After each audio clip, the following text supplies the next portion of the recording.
Good day, everyone. My name is Diana Princess P. Collado, And I am Francesca Briscio. and today we will discuss the basics of internet marketing. Next slide, please. So now, this our the presentation content. We have what is blogging, types of blogs, creating a blogging strategy, what is blogging and vlogging as part of online marketing. Next slide, please. So now we will talk about what is vlog. Blogging is the act of writing and publishing content online, usually in the form of long form articles, photos, or other media. Blogs can be personal or professional and can cover a wide range of topics, from current events to personal opinions. Blogging can be a way for people to share their thoughts, experiences, and knowledge, and can also be used by businesses to promote their products or services. So, a blog is an online platform or website where individuals or businesses regularly publish written long form content, known as posts on various topics. Blogs can be personal, like a digital diary, or professional, focusing on areas such as technology, fashion, travel, or health. Next slide, please. So, now these are the types of blogs. And now we have Francesca Briscio to discuss. So thank you, Diana.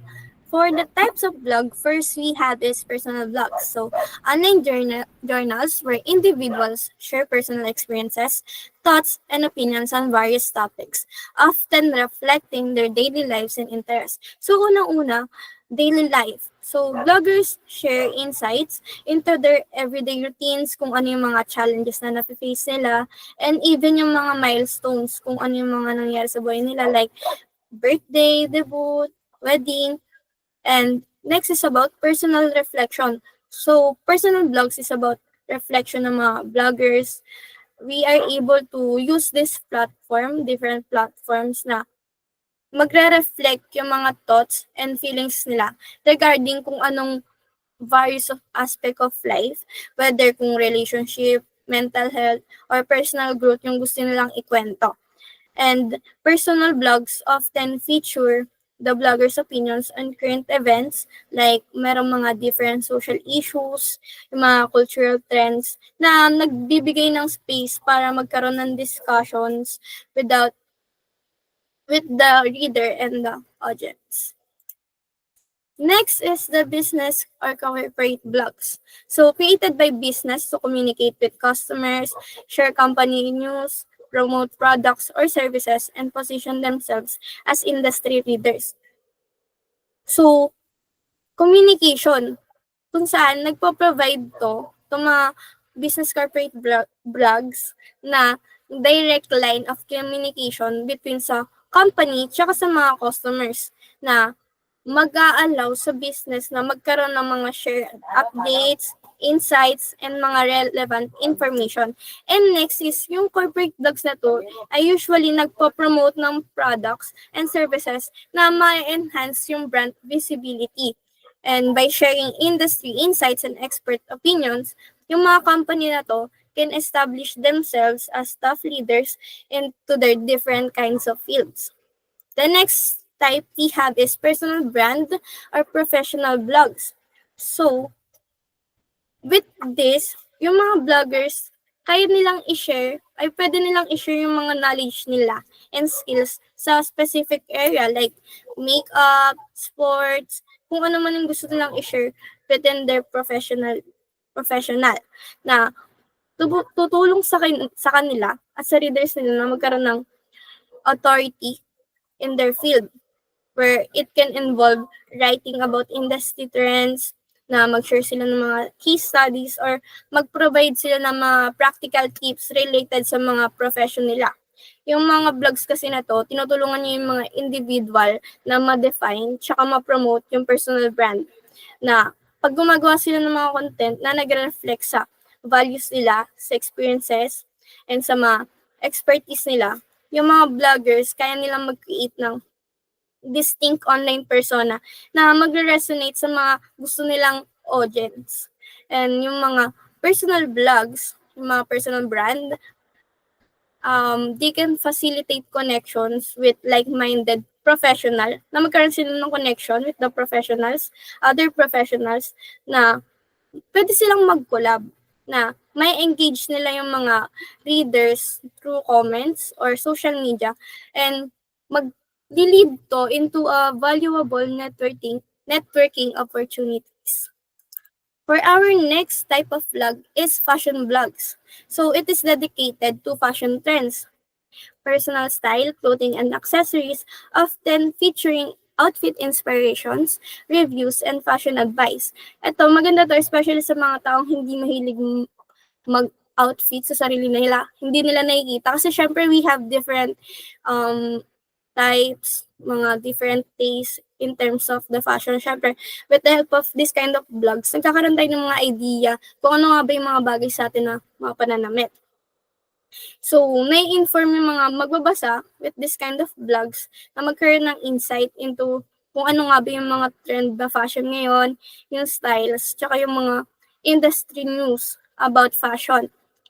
So, eto rin, nga sabi ko kanina, it offers na mga outfit inspirations at saka mga styling tips na minsan hindi natin alam na pwede pala yung ganon, na maganda pala siya tignan para matulungan natin yung mga readers na ma-express yung individuality nila. And magkakaroon din ng foster a sense of belonging among fashion enthusiasts through comments and discussions. Next is lifestyle vlogs. So, pag sinabi nating lifestyle vlogs, it covers a broad range of topics related to everyday life, such as wellness, productivity, relationship, home decor, and personal development. Halos hindi sila nagkakaiba ng personal vlogs, pero when it comes to lifestyle, parang sinasabi niya na kung ano nga ba yung ginagawa natin sa buhay. Kung yung mga vloggers ito, they can document their journeys na mag-offer sa mga readers into a glimpse ng kung ano nga ba yung ginagawa nila sa buhay nila. Kung ano yung mga challenges, ano yung sa araw-araw na ginagawa nila. And syempre, nagbibigay rin sila ng tips like on wellness, productivity, tsaka sa relationship nila. Yung mga vloggers kasi gusto nilang ma-aim na yung mga magbabasa na ma-improve yung buhay ng ibang tao, buhay nila, ng mga readers. Syempre, yung mga lifestyle vlogs is nag-create siya ng sense of belonging like other vlogs na magkaroon ng sense of belonging among readers who share the similar interests or experiences. So, travel vlogs. Online platforms where travel enthusiasts share their experiences, itineraries, destination guides, tips, and photography from their journey around the world. Kumbaga, yung mga vlogs na to, nag-offer siya ng mga detailed insights into various destinations, including yung mga practical travel tips, kung ano yung mga magandang puntahan, yung mga magandang pagpicturean, and yung mga, kung magkano yung mga gagastusin natin. And it also helps to highlight cultural highlights and magkaroon tayo ng mga logistical advice kung saan tinutulungan natin yung readers na maplanuhan nila yung mga trips nila kung saan sila gagala ng effectively. So, yung mga travel bloggers, nag-share sila ng mga personal journeys na nag-share sila ng mga story na magre-resonate do sa mga readers and mag-inspire to embark on similar adventures. Siyempre, by showcasing beautiful photography and unique experiences, yung mga travel blog, it inspire others to explore new destinations and try different activities. Next is food vlogs. So, it is focused on culinary experiences, featuring recipes, restaurant reviews, food culture, cooking tips, and food photography. Ito maganda to sa mga mahilig mag-explore into foods. Nagsisearch tayo into Google kung ano nga ba magandang kainin, saan magandang restaurant. Ito, malaking tulong itong mga vlog na to sa mga food enthusiasts. Siyempre, yung mga food vlogs na to, nagpo-provide siya ng plethora of recipes, mga iba't ibang recipe, ranging from simple weeknight dinners na mag-elaborate to gourmet dishes. Siyempre, it enables readers to try nila yung mga bagong meal na hindi pa nila natatry sa bahay nila. So, next is the restaurant reviews. So many bloggers visit local eateries or travel to different cities para lang mag-review sila ng mga restaurant. Kumbaga, nire-rate nila yung mga pagkain, kung maganda ba talaga dito yung ambience ng restaurant para ma-share nila sa mga readers nila. Next is bloggers often delve into the cultural significance of various cuisines. Nadidiscuss nila yung mga different traditions, ingredients, tsaka mga cooking methods na rin na magde-define into different regions kasi hindi lang naman about, may mga bloggers kasi na pumupunta talaga sila ng iba't ibang bansa para lang matry yung mga iba't ibang foods. Affiliate blogs. So when we say affiliate blogs, it generate income kung saan kumikita tayo, yung mga bloggers, through affiliate marketing na nag-review sila ng mga products, services, or experiences and providing affiliate links for readers to make purchases. So, yung mga bloggers, nag-share sila ng personal experiences and insights about mga specific products or services. Like, bumibili sila, tapos sinishare nila sa blog nila kung ano yung mga experiences nila, kung maganda ba siya or hindi. Na, nag-highlight siya, both pros tsaka cons.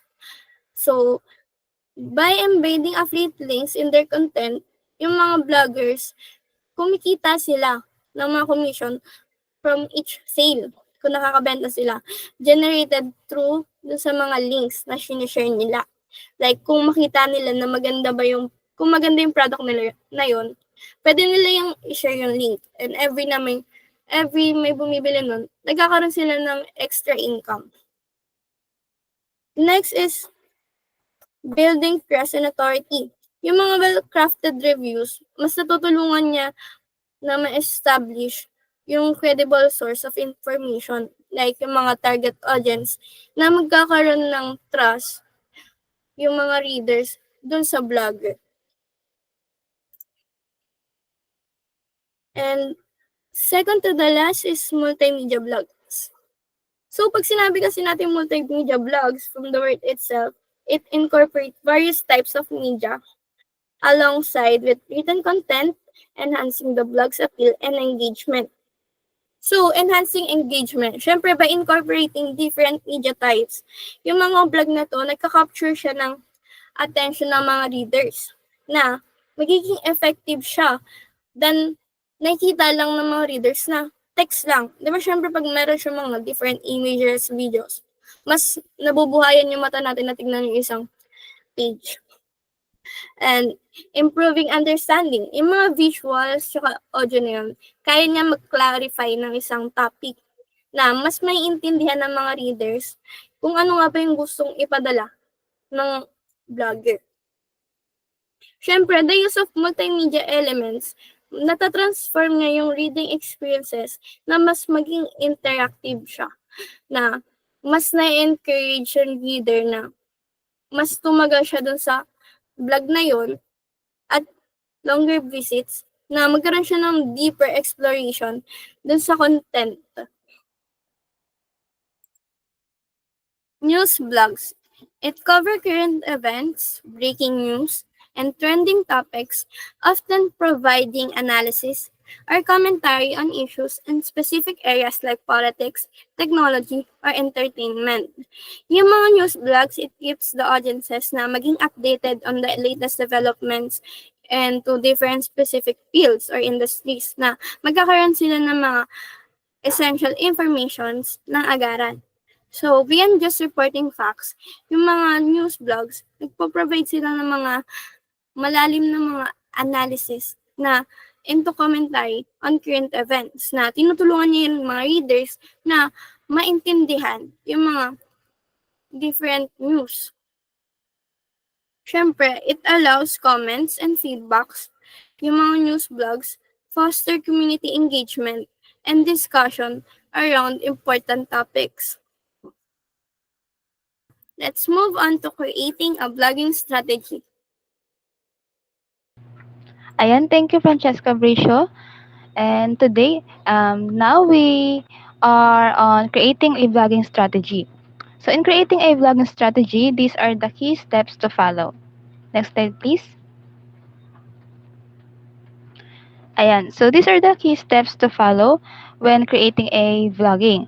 So, a successful vlogging strategy requires clear planning and execution. So, hindi pwedeng basta-basta lang tayong gagawa dahil lang gusto natin. So, these are the important things that we need to know. So, number one, we need to have a goal. So, define what you want to achieve with your blog. Goals can vary from increasing brand awareness, driving website traffic, and generating leads or educating your audience. Having a clear objective ensures your content is purposeful and aligned with your overall business strategy. So, unang-una, bakit ba tayo gumagawa ng blog?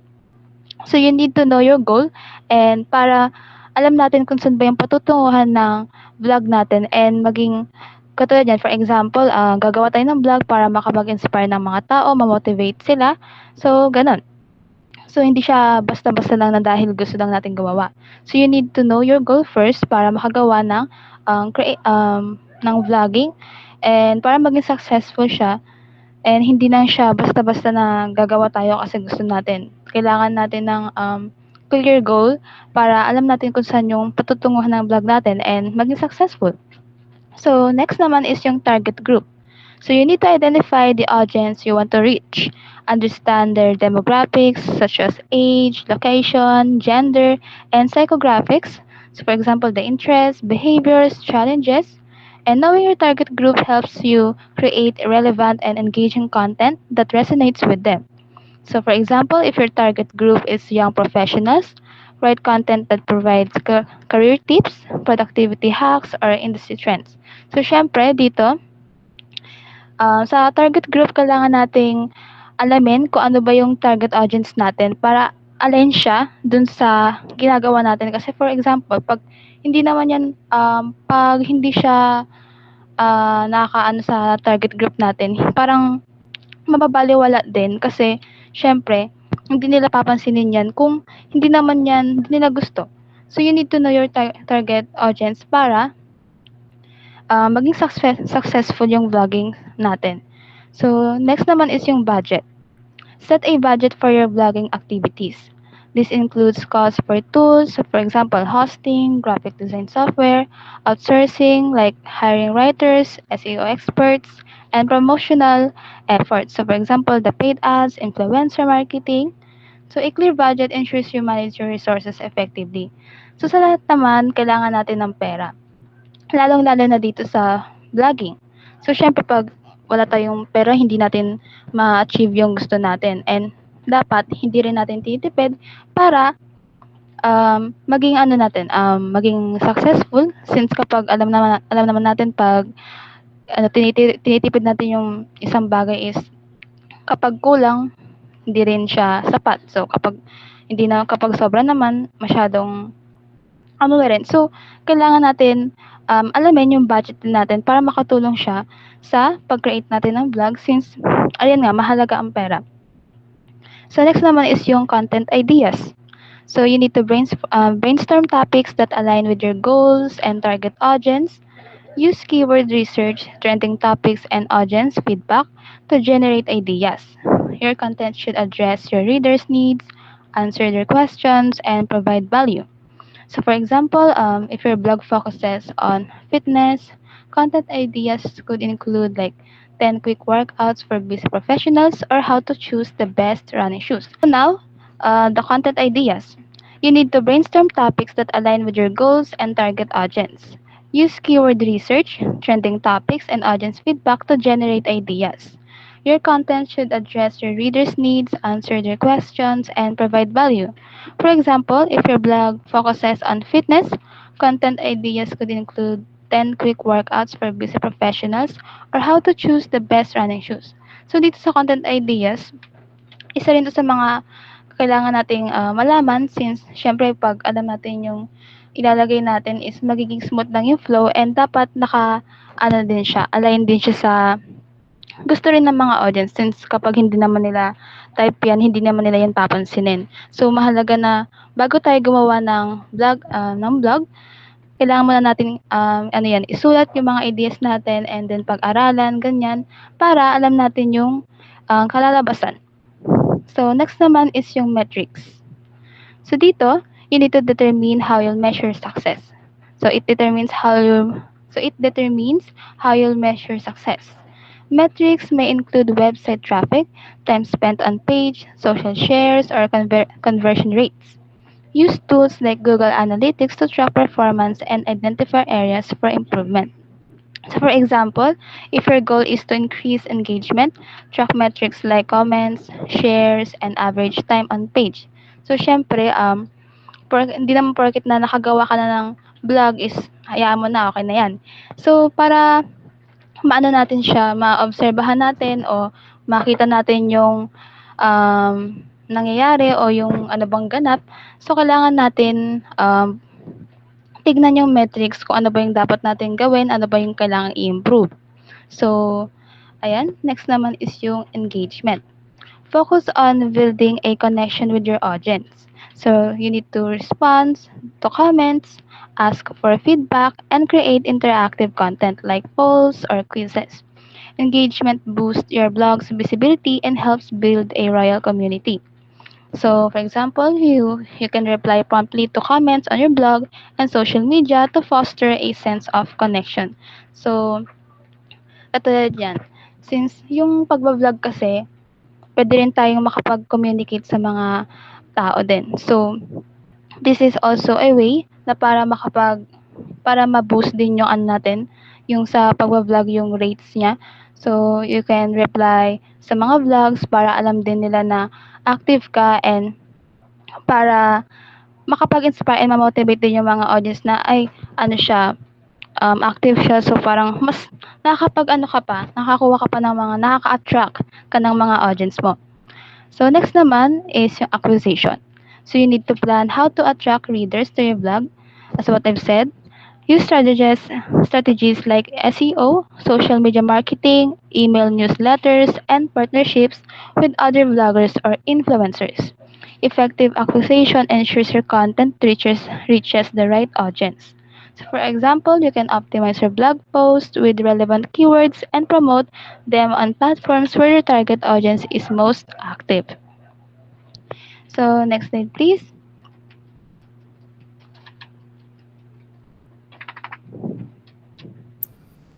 So, thank you, Diana, for showing us how to create a blogging strategy. Now, moving on to the purpose of blogging.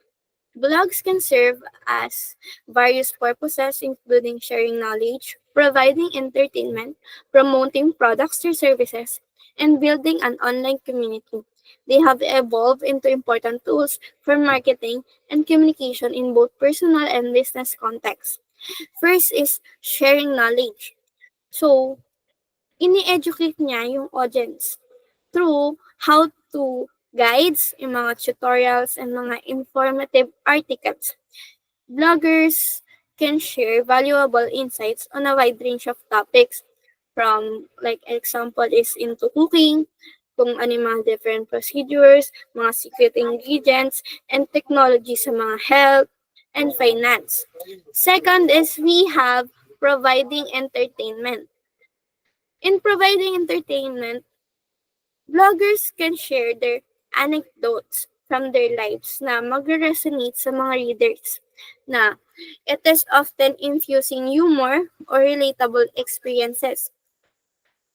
And also, fictional stories, poetry, or artistic expressions can captivate audience and provide an escape for everyday life. Next is promoting products and services. Siyempre, with the help of content marketing, kayang mag-create ng isang valuable content na kayang mag-attract sa mga potential customers. Yung mga businesses can drive traffic to their websites and mag-i-increase ng sales. And also, with the help of affiliate marketing, yung mga bloggers kaya nilang kumita ng commissions na nagpo-promote lang sila ng product or services through affiliate links or embedded in their content. Fourth is building an online community.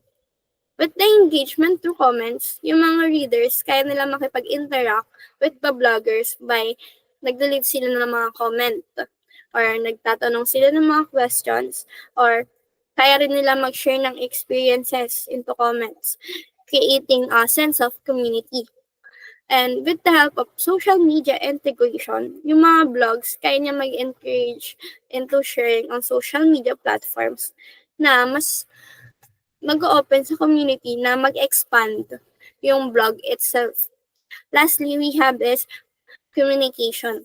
With the help of direct communication, yung blogs na to, kaya niyang i-ano yung organizations to communicate directly sa mga audience na hindi na kailangan ng mga filter of the traditional media. And sa feedback mechanism, yung mga comments and interaction, kaya niya mag-provide ng mga immediate feedback na agad-agad from the audience, na mas natutulungan yung bloggers na ma-adjust yung mga content nila based sa mga preference ng mga readers nila. So for the next is vlogging. Thank you, Francesca Bricio. So now we are on what is vlogging. So blog is short for a video blog. It is a content format which uses video as the medium. Using video enables a more interactive experience and possibility to connect with the vlogger more deeply. There is a variety of blog topics and styles. So dito naman, since alam na natin yung blogging is a form of storytelling that can be more personal and engaging than traditional written blogs. They often include the blogger in the video and can be recorded in one take or cut into multiple parts. Blogs can also include supporting text, images, and other metadata. And additionally, blogging has become a popular form of digital entertainment and is often shared on video sharing like YouTube, Instagram, TikTok, and many more. Like nakikita natin sa mga social media. Next slide, please. So, thank you, Diana. First, we have type of vlogs. So, we have different types of vlogs. First is we have travel vlogs.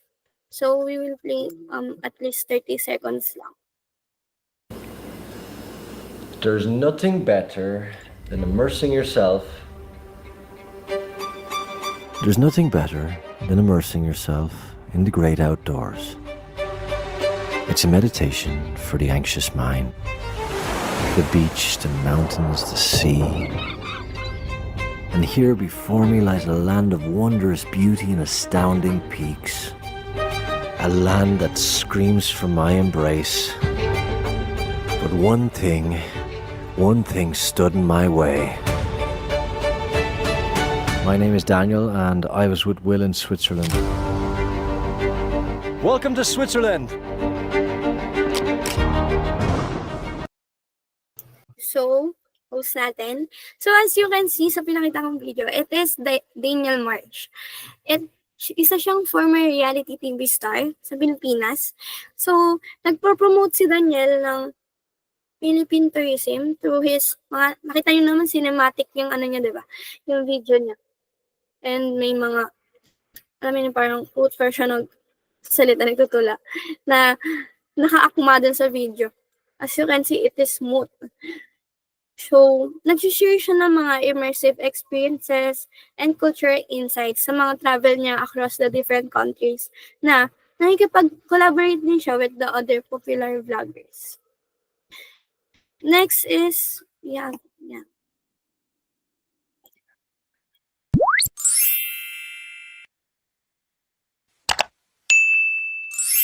Ay, ang laki naman ito. Kanino ba yung to? Bago na siya. Mali yung sinend niya sa akin. Ayun, happy breakup, happy breakup sa'yo. Ito para sa mga pinagtagpo pero hindi itinadhana. Hey! It's me, Jana!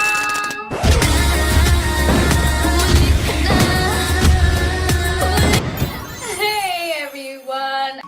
I don't know how to start this, but since araw ng mga patay ngayon, So, stop natin ulit. So, as you can see, it is Donalyn Bartolome. She is a well-known Filipino influencer. So, Donalyn, sinishare niya yung mga lifestyle niya, content, including yung daily routines, personal stories, like and kanya sa may vlog niya na yan, na kinukwento niya dyan yung mga stuff na binalik ng ex niya. And interaction with fans. Siyempre, her engaging personality has garnered a large following, making her one of the prominent lifestyle bloggers in the country. So for our next type is family vlogs. Hi guys! So ngayon, malapit ng Pasko, nag-decide kami magkaroon ng exchange gift. Kaya ngayon, gagawa ako ng mga bunot. Being resourceful, guys. I-make sure ko lang na kompleto yung 5. Baka mamaya madoble yung pangalan ko. Bigyan lang, may utang sa amin ni Josh na 1 taon. Let me explain. Cut mo na, huwag mo lang pag-explain. 1 taon lang hihintay namin ulit. Ngayon lang kami makakahingi ng explanation. Ito na yung mga bubunutin natin, ready na lalagyan natin sa bucket. And bago kami magbunutan, magsasabihan kami ng mga wishlist. Ako kayo na ba? Ako, Tumblr. Okay, kayo. 8.5. So for the family vlogs, as you can see in the video, that is the ones. Ayun pangalan nila, the ones. And the one, that one time. Kaya may one. Kasi yung family nila is one. Siyempre yung family vlogs, nagdo-document sila ng daily lives of a Filipino family. Na nag-share sila ng mga experiences, adventures, and challenges. Katulad na sa vlog na sinishare nila yung kung ano yung ginawa nila sa Christmas party nila into their family. Siyempre, their relatable content resonates with viewers who enjoy following family dynamics. So next is we have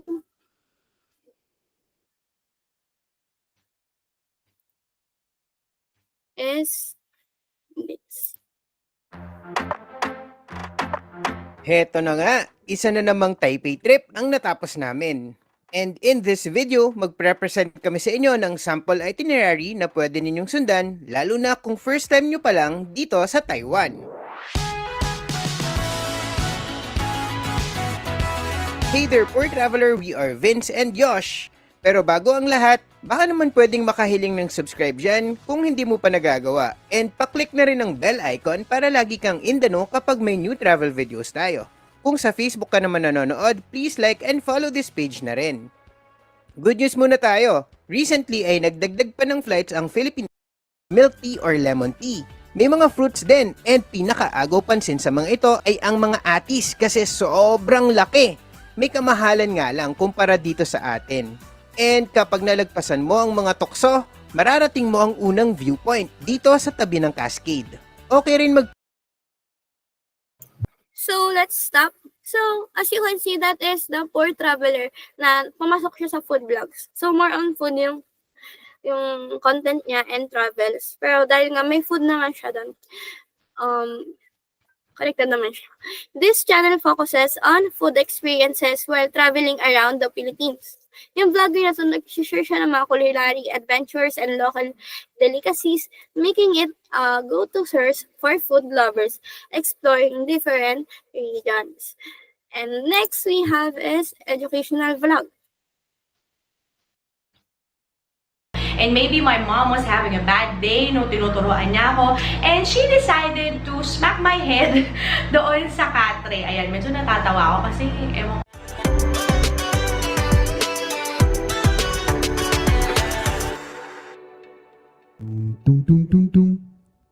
Hi everyone! Welcome back. This is Chris. Masaya po ako na kayo po ay muli nanonood na isa sa mga videos ko. If you are watching this sa YouTube app, please make sure that you subscribe and also ring the bell for notifications. Or if you are watching this sa Facebook page ko po, please make sure that you follow me para every time yung mga ganito kong uploads ay notified po kayo.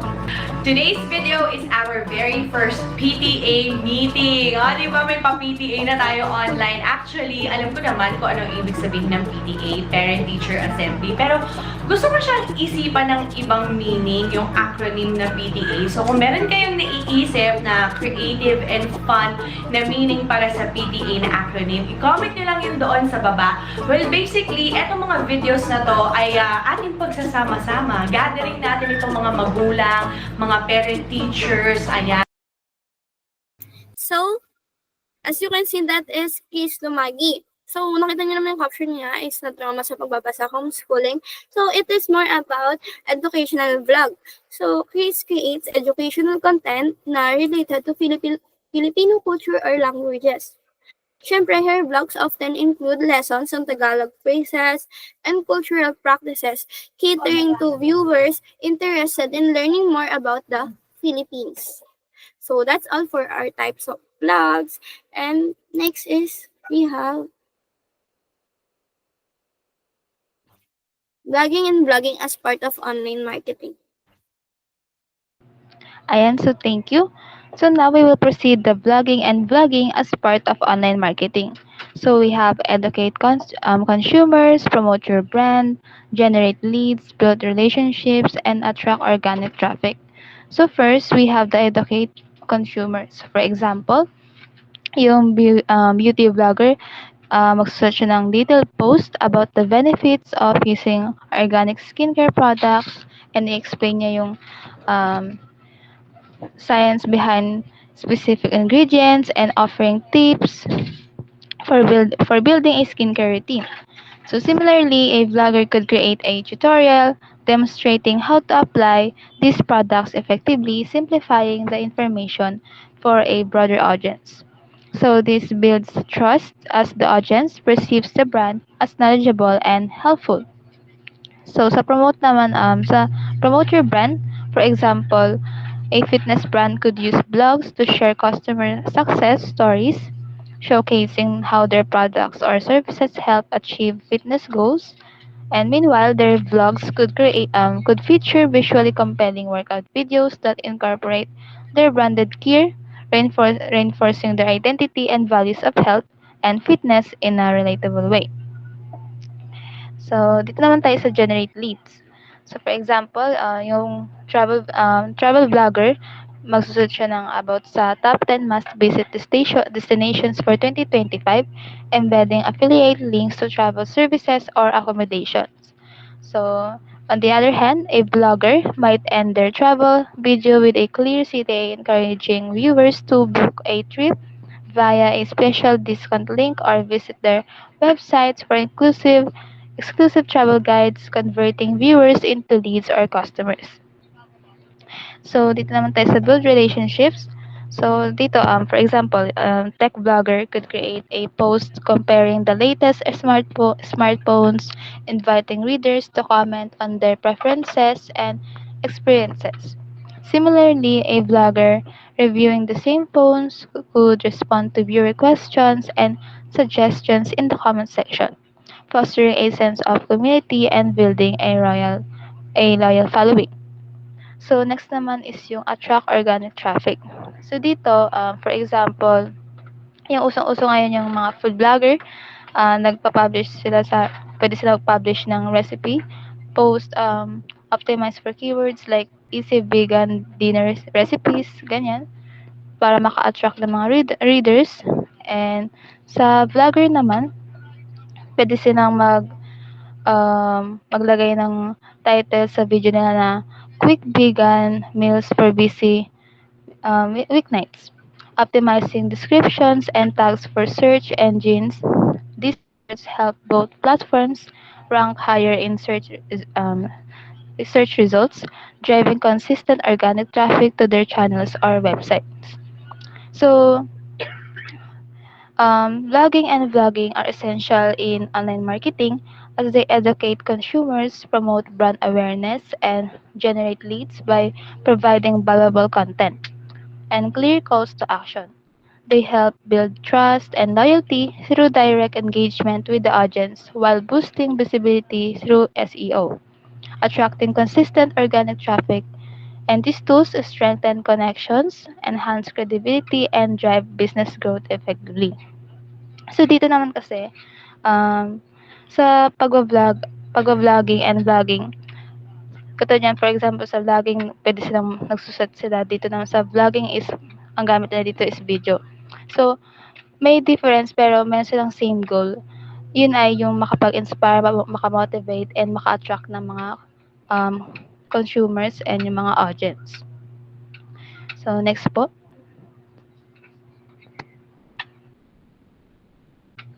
So, ayan. So, in conclusion, blogging and vlogging are powerful tools in online marketing that help educate consumers, promote brand awareness, and generate leads. They build relationships with audiences through engagement and trust, while also attracting organic traffic with effective SEO strategies. By leveraging these platforms, businesses can enhance their online presence, connect with their target audience, and drive sustainable growth. So, vlogging and vlogging, meron sila meron silang pagkakaiba pero more on parang same lang din sila kasi ang purpose nito and yung goal nila is to inspire, motivate, and maka-attract ng mga audience nila. So, pares din naman sila ng goal na para kung ano ba yung makakabuti sa mga tao and nakapag-share sila ng mga knowledge nila and syempre maka-attract na rin and ma-motivate sila na kung ano ba yung mga kailangan gawin o yung mga ano ba yung para mas makakabuti, ganyan. So, ginagamit nila itong way para para sa tama naman. And dito sa pag-vlog and vlogging, since kahit kahit more on vlogging tayo ngayon, since ayun nga, puro tayo mga, like, social media, ganyan, mas prone na tayo sa vlogging. Pero, they are, pares naman silang importante. Since, ayun nga, para sila ng goal and purpose na makapapabuti sa mga audience and para makapag-attract. So, yun lang naman. What about you, Francesca Bricio? Well, mine's not different from you, Diana, because the choice between blogging and vlogging should be guided by individual strengths, audience, preferences, and marketing goals. So, parehas ng platforms na nag-offer sila ng distinct benefits that can significantly contribute to a brand's visibility and engagement into the digital landscape. Siyempre, by staying adaptable and informed about trends in content consumption, yung mga marketers, they can effectively utilize both blogging and vlogging strategies para makapture yung audience attention and drive the business growth. So, ayun lang for today's video. Thank you very much for listening. I hope na may natutunan kayo for this presentation.